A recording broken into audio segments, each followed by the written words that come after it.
ప్రియమైన దేవుని సంగమా, దేవుని పెట్టారా దేవుడు ఈ జూలై నెల ప్రారంభం నుండి ముగింపు వరకు దేవుడు మన కాచి కాపునందుకు దేవునికి స్వత్వం చెల్లిద్దాం. హల్లెలూయా.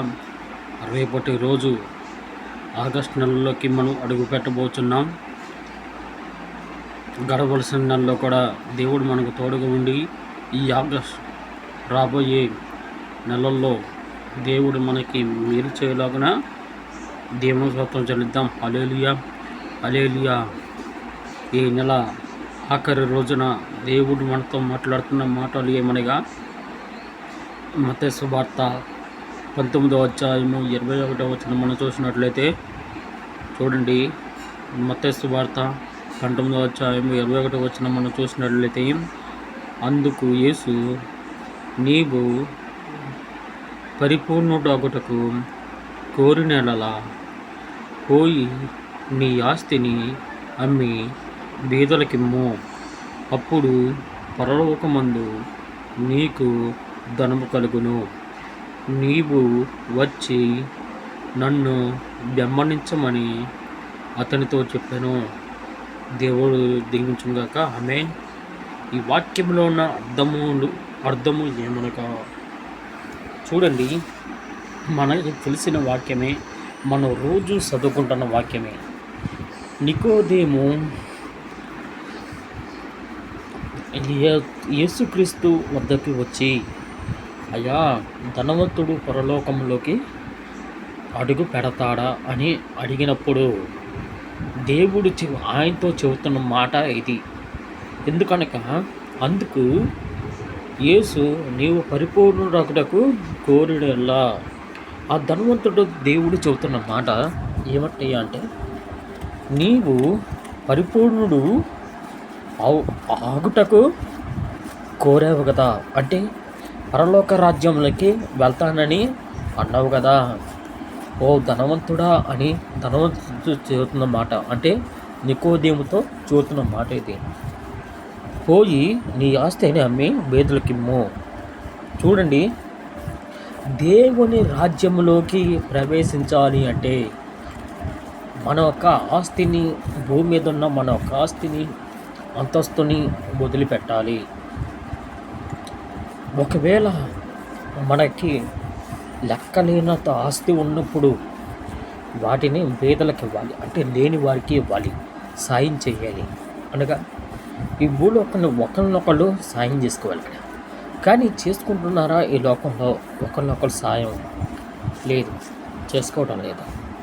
ఇక్కడ ఏమంటున్నాడు, నీ ఆస్తిని బీదలకిమ్ము. ఎప్పుడైతే ఎదుటి వారికి సాయం చేస్తావో అప్పుడు నువ్వు పరిపూర్ణుడువు. ఎదుటి వాళ్ళకి సాయం చేయకోకుండా ఉంటావు, అప్పుడు నీవు పరిపూర్ణుడు కావు. పరిపూర్ణుడు అవ్వాలి అంటే నీ యొక్క ఆస్తిని, నీ అంతస్తుని విడిచిపెట్టు, దేవుని మార్గము చేతపట్టు. అప్పుడు పరలోకమందు నీకు ధనము కలుగును. చూడండి, పరలోకమందు నీతిమంతునికి అనగా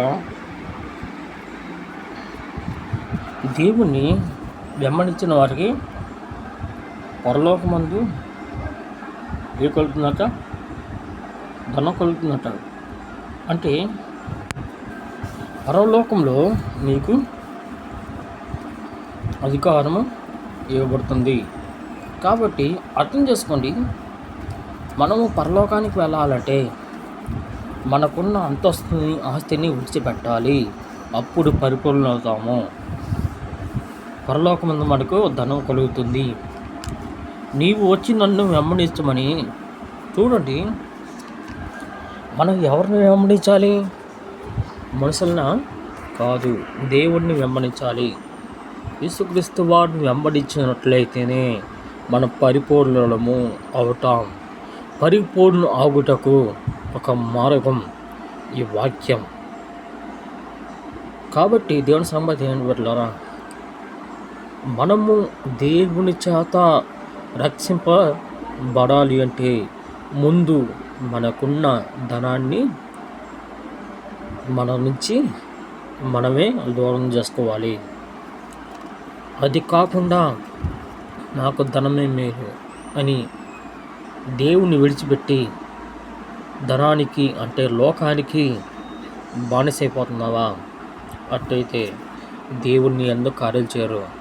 దేవుడు నీ యందు కార్యాలు చేయాలి అంటే నీవు దేవునిని నమ్మాలి, దేవుణ్ణి వెంబడించాలి.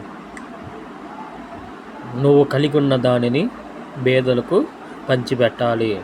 అప్పుడే నువ్వు పరిపూర్ణుడు అయ్యి పరలోకానికి వారసుడు అవుతావు.